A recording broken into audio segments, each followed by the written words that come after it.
Filming underwater can be a very difficult task, as you need to know the right settings to film in, which mounts to film with, and things along those lines. But there is no need to worry, because today I'm going to be telling you the 6 things you can do to make better underwater videos, including with your Hero 9 camera.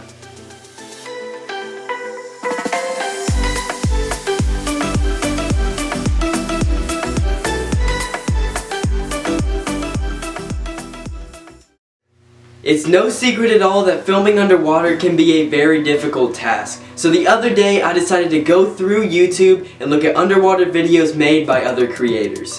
While I did find some awesome videos on here, a lot of the videos I watched were missing certain things that could have made them a lot better. So today I'm going to be telling you the 6 things that you can improve on to make your underwater videos better with your GoPro.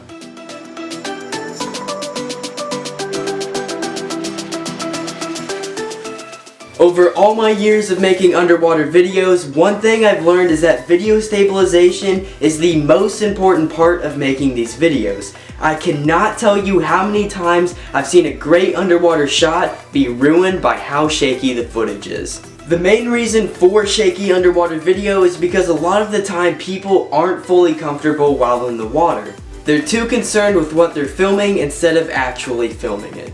The first key to keeping a steady hand underwater is by taking your time. If you're swimming as fast as you can all over the place, it's hard to make a good video. So when you're in the water, make sure you're taking your time, as it's good for both your footage and your safety.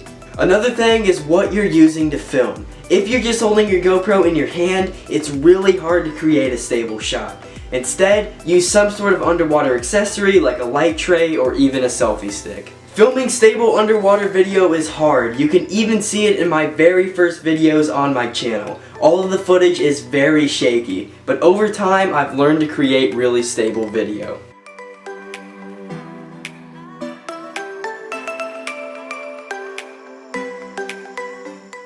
This is something else I noticed while watching some underwater videos. A lot of the time, the video clips weren't long enough. The person would film an object for a second or two, then move on to the next thing.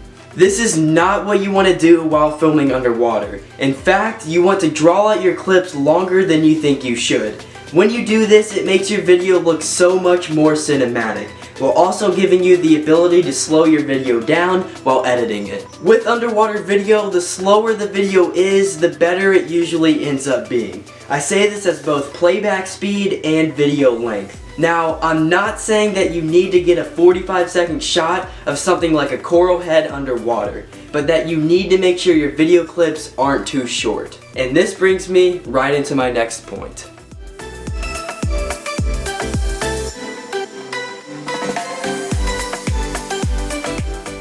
There is a fine medium in between too short and too long of video clips. Of course, when filming something underwater, you don't want the video to be too short, but you also can't drag it out for too long. Your audience doesn't want to see a 30-second video clip of a cool rock underwater or just a small fish. So you need to make sure that you don't film bland things for too long, as this will make your audience click off your video fairly quickly. But if you happen to be filming something cool like a big fish or a sea turtle, for example, longer clips are acceptable.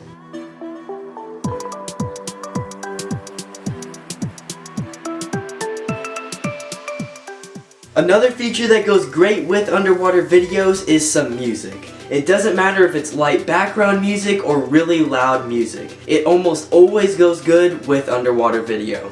All over the internet, people put up underwater videos with no other audio than what the video captured. This can make your video feel a little boring and plain to your audience. Instead of having no music, try to put something that goes good with your video. If you're making more of a fun and adventure style video, use some bright and happy music to go along with it. But if you're looking for a more cinematic feel, choose some slower tempoed music to go with that.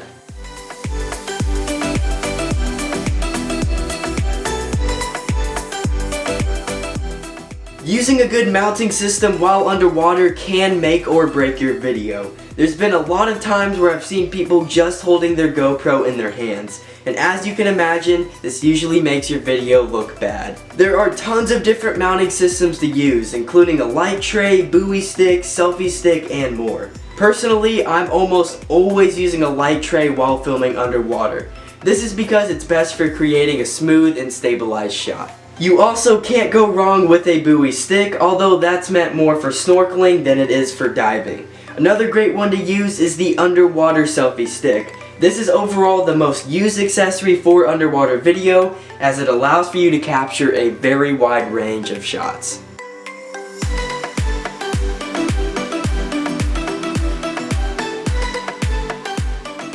Now let me say this right off the bat. Getting video of yourself underwater is never a bad idea. And if it's used right, it can really enhance your video. But what you shouldn't do is show yourself for a lot of your video. When people click on to watch your video, they're not there to watch you the entire time. They want to see all of the cool fish and things that you're in the water with. Now this doesn't mean that you shouldn't show yourself at all during your video, as using footage of yourself underwater can make your video look really good. You just need to make sure that you're not doing it too much. Alright guys, now that is pretty much going to wrap up today's video, but before you go, don't forget to smash that like button, comment down below what you think, and most importantly subscribe and hit that notification bell so you never miss out on awesome videos just like this one. I'm Raymond, and I'll see you on the next video.